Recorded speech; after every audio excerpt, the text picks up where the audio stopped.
जय हिंद दोस्तों, स्वागत है आपका हमारे इस मस्त और धमाकेदार वीडियो में। आज आपके लेकर आए हैं क्लास 12th फिजिक्स के टॉप 20 एमसीक्यू क्वेश्चंस। हाँ भैया, टॉप 20 एमसीक्यू क्वेश्चन जो कि हैं बहुत ही कंटाप लेवल के, बहुत ही मजेदार और इम्पोर्टेंट इसलिए हैं क्योंकि ये पीवाईक्यू क्वेश्चन है।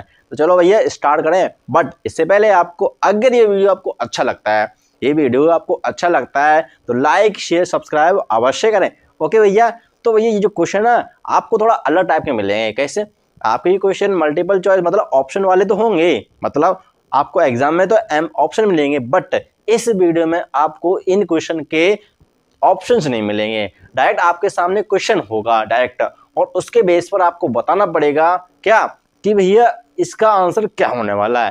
ठीक है भैया, स्टार्ट करें। ठीक है भैया, देखो तो पहला क्वेश्चन आपकी कंप्यूटर स्क्रीन पर, जो क्या कहता है, तो देखो भैया आपका क्वेश्चन है एम्पियर मात्रक है। मतलब कहना क्या चाहते हो भैया? चलो इस क्वेश्चन में आपको ऑप्शन भी दे दिए। चलो ऑप्शन ही चलाते हैं इसमें, ठीक। तो भैया आपका जो क्वेश्चन है वो क्या है? एम्पियर मात्रक है। मतलब आपके पास 4 ऑप्शन है। पहला ऑप्शन है विभवांतर का, विभवांतर। हाँ भैया, तो भैया आपको जो पहला क्वेश्चन है, ठीक है, इसमें आपको ऑप्शन क्या क्या दिए गए हैं? पहला ऑप्शन है आपका विभवांतर, का। अब एक बात बताओ भैया, विभवांतर पोटेंशियल डिफरेंस, इसका मात्रक क्या होता है ये भी देख लेना। इसका सेकंड ऑप्शन है भैया, इसका सेकंड ऑप्शन है आवेश का। आवेश बोले तो चार्ज, आवेश का होता है क्या? एम्पियर। अब एम्पियर क्वेश्चन क्या है? एम्पियर मात्रक है, मतलब एम्पियर किसका मात्रक है? तो देखो भैया आपके पास ऑप्शन क्या है? विभवांतर है, आवेश का प्रतिरोध है, प्रतिरोध बोले तो रेजिस्टेंस, ठीक है। एंड द फोर्थ ऑप्शन, हाँ इसका फोर्थ ऑप्शन है क्या? धारा, वो तो करंट, इलेक्ट्रिक करंट। अब बताओ भैया जो एम्पियर है वो किसका मात्रक होता है? एम्पियर। हाँ भैया, देखो भैया विभवांतर का मात्रक क्या होता है? विभवांतर मात्रक वोल्ट होता है, पोटेंशियल डिफरेंस का, सही बोले। आवेश का चार्ज, कूलाम, याद आया? कूलाम भैया, कूलाम अंकल, है ना? तो आवेश का मात्रक क्या है? कूलाम है। प्रतिरोध का मात्रक ओम होता है, ओम। सिंबल सुने हो? ओम, ये होता है हमारा प्रतिरोध का। बात करते हैं धारा पर, तो भैया बचत तो एक ही, तो एम्पियर किसका मात्रक होगा? एम्पियर किसका मात्रक होगा? धारा का। ठीक है, सेकंड क्वेश्चन स्टार्ट करें। ठीक है भैया, तो सेकंड क्वेश्चन आपकी कंप्यूटर स्क्रीन पर, और उसके देखो क्वेश्चन क्या कहता है। आपका सेकंड क्वेश्चन है सेल का जो आंतरिक प्रतिरोध है वो निर्भर करता है। अब सेल तो देखे हो? हाँ बिल्कुल भैया, सेल तो देखें, एक तरफ पॉजिटिव टर्मिनल होता है, एक तरफ नेगेटिव होता है। हाँ बिल्कुल होता है ना? हाँ बिल्कुल होता है। तो भाई ये इसको अगर बंद कर दिया जाए, इसका भी एक भैया इंटरनल रेजिस्टेंस होता है। हाँ बिल्कुल होता है। इसमें कुछ भरा हुआ होता है तो इसमें इंटरनल रेजिस्टेंस होता है, बिल्कुल होता है। तो भैया ये जो होता है प्रतिरोध, स्मॉल आर, सेल का जो आंतरिक प्रतिरोध होता है वो किससे डिनोट करते हैं? स्मॉल आर से डिनोट करते हैं ना। तो बोला है निर्भर करता है, किन किन पर निर्भर करता है? तो आपको पता है कि आंतरिक प्रतिरोध, सेल का जो आंतरिक होता है, मतलब जो आंतरिक प्रतिरोध होता है किस पर डिपेंड करता है? आपका पहला ऑप्शन है प्लेटों के क्षेत्रफल। हाँ भैया, प्लेट है ना, प्लेट, इनका क्षेत्रफल, अगर इनका क्षेत्रफल ज्यादा हो कम हो तो कैसा करेगा? ठीक है, तो पहला है क्षेत्रफल किसका? प्लेटों का, प्लेटों के क्षेत्रफल, ठीक है, क्षेत्रफल पर और प्लेटों के क्षेत्रफल पर। एंड सेकंड ऑप्शन है आपका प्लेटों के बीच की दूरी। ये जो प्लेट है ना, इनके बीच की दूरी, तो भैया प्लेटों की जो बीच की दूरी है वो क्या इस पर डिपेंड करता है? ठीक है, देखते हैं तीसरा ऑप्शन है विद्युत अपघट्य की सांद्रता, मतलब इस सेल के अंदर जो विद्युत अपघट्य भरा हुआ है उस पर।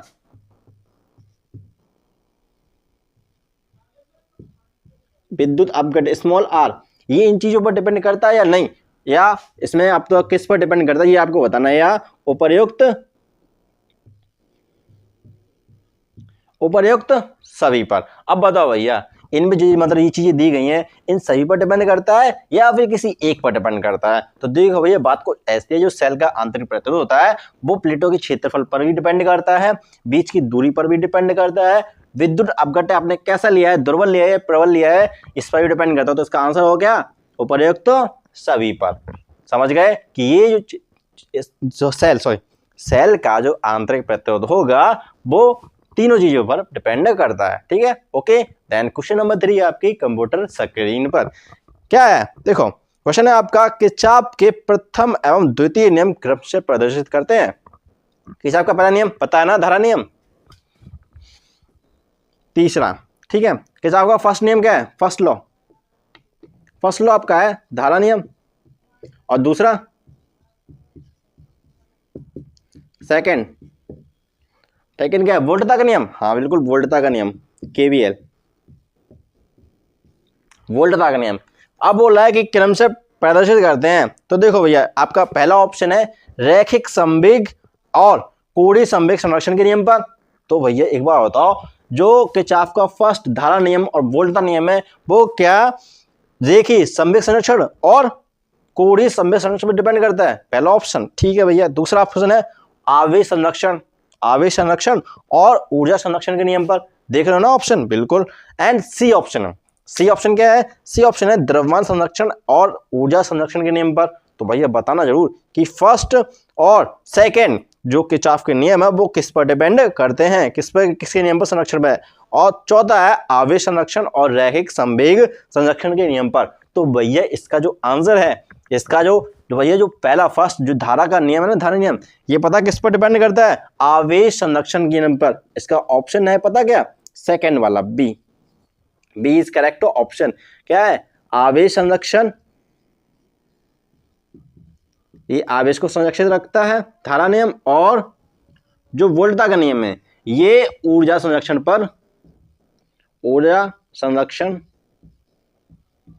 नियम पर होते हैं, नियम पर हैं। समझ गए भैया, ये इन पर निर्भर करते हैं, मतलब इन ऊर्जा संरक्षण और किसका, आवेश संरक्षण का पालन करते हैं। ठीक है, किसका, कौन, किरचॉफ के first law and second law. ठीक है, समझ गए। एंड फोर्थ क्वेश्चन आपकी कंप्यूटर स्क्रीन पर क्या कहता है, फोर्थ क्वेश्चन देखिए जरा, बहुत मजेदार है, बहुत मजेदार। अब क्वेश्चन क्या है आपका फोर्थ, निम्नलिखित में से किसका विद्युत प्रतिरोध ताप वृद्धि के साथ क्या होता है, घटता है। आपने नॉर्मली देखा तो होगा कि हमारी जो चालक गर्मियां आती है ना, तो हमारे घरों में लाइट कम हो जाती है अक्सर, है ना। मतलब वहां से तो लाइट आती है, लेकिन अक्सर हमारे घर पे जो वोल्टेज ज्यादा कम हो जाते हैं। आने चाहिए 250 वोल्टेज, आते हैं 200 वोल्टेज, कहीं 150, 180, है ना, ऐसा होता है ना भैया। सॉरी, सुना होगा, बिल्कुल देखा भी होगा गर्मियों में। तो एक बार बताओ कि ऐसा क्या है। आपके पास ऑप्शन दिख रहे हैं, ऑप्शन है आपका पहला धातुओं का, सेकंड है अर्धचालकों का, सी है आपका सोने का, एंड डी आपका चांदी का। ठीक है, तो भैया आपको ये बताना कि ऐसा क्या है इनमें कि जिसका अगर ताप बढ़ाया जाए, जिसको थोड़ा गर्म किया जाए या ताप बढ़ाया जाए, तो वो कैसा होता है, उसका प्रतिरोध कम हो जाता है। अब प्रतिरोध क्या होता है, जो धारा चलती है ना, धारा उसके बीच में, उसके मार्ग में जो रुकावटें होती है ना, उसी को प्रतिरोध बोलते हैं। अब बताओ भैया किसका प्रतिरोध बढ़ेगा और किसका प्रतिरोध घटेगा। ऑप्शन क्वेश्चन नंबर 4 है ना। तो इसका जो करेक्ट आंसर है ऑप्शन अगर धातुओं का, देखो भैया हमारे घरों में जो लाइट आती है वो धातुओं के तार से आती है ना, किसके, सिल्वर की जो है ना। तो भैया एक बात बताओ, हमारे घरों जो लाइट आती है, लट्ठों बोल्ट पर जो पड़े हुए हैं तार, हमारे धातु हैं। तो भैया सिंपल से हमारी धातुएं तो होंगी नहीं। ठीक है, ये तो खत्म हो गया। दूसरा आता है अर्धचालकों का।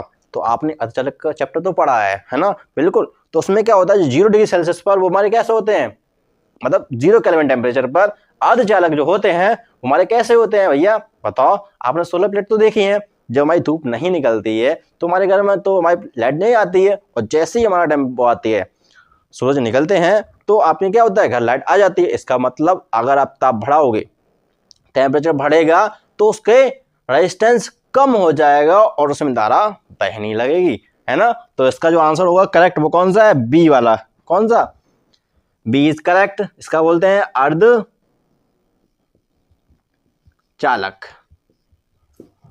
अर्धचालकों का ताप वृद्धि के साथ रेजिस्टेंस प्रतिरोध घटता है। बात करते हैं हमारे किसकी, नेक्स्ट सोने का, ये भी तो हमारा धातु है ना एक तरह से। और हमारा डी चांदी भी तो एक तरह से धातु है ना। तो क्या होता है ये क्या है, इनका तो प्रतिरोध बढ़ेगा, सीधी सी बात है। हमारा एक रहेगा ऑप्शन जो अर्धचालक, उसी का प्रतिरोध घटता है। ठीक है, नेक्स्ट क्वेश्चन आपका क्वेश्चन नंबर 5 क्या बोलता है क्वेश्चन नंबर, पहले इनको जब रब कर लेते हैं फिर आपको क्वेश्चन नंबर 5 भी लिखाते हैं, ठीक है। Okay boss. हा मजा आ रहा ना भैया, क्वेश्चन मजा आ रहे, बिल्कुल आने चाहिए, बिल्कुल मजा तो आना चाहिए भैया।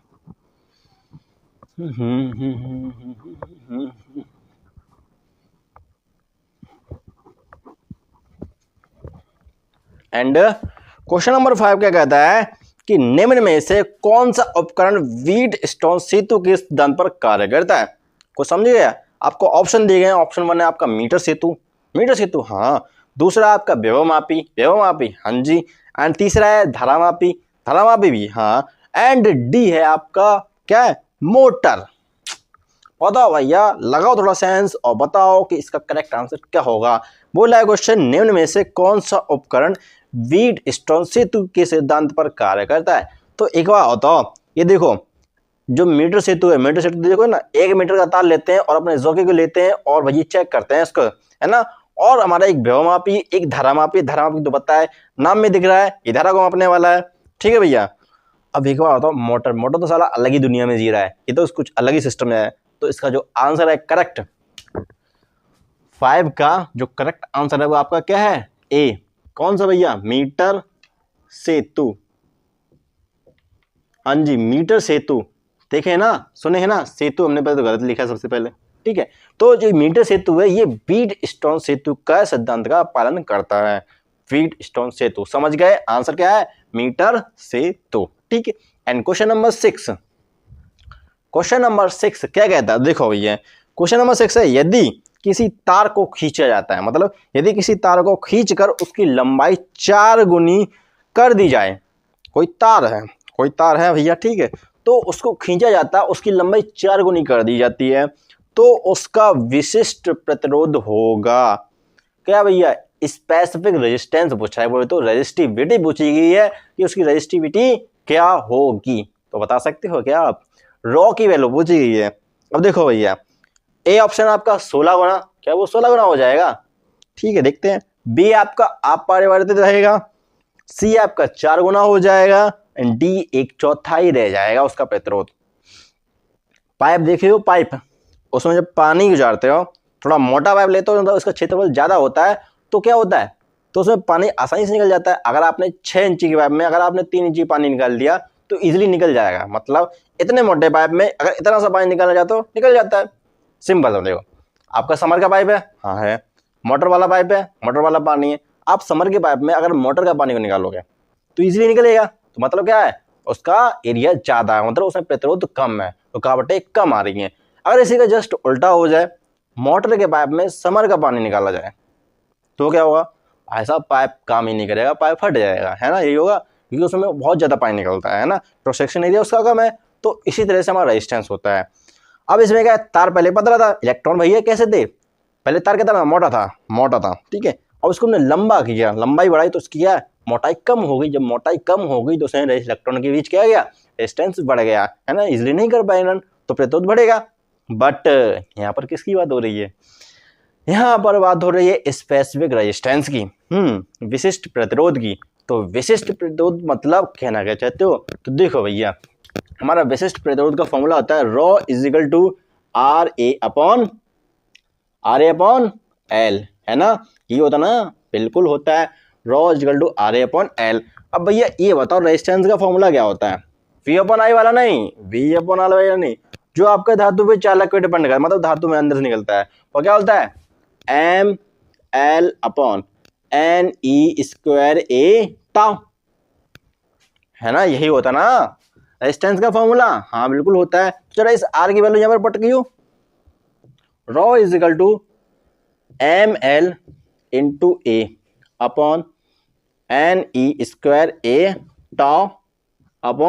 क्या है, L।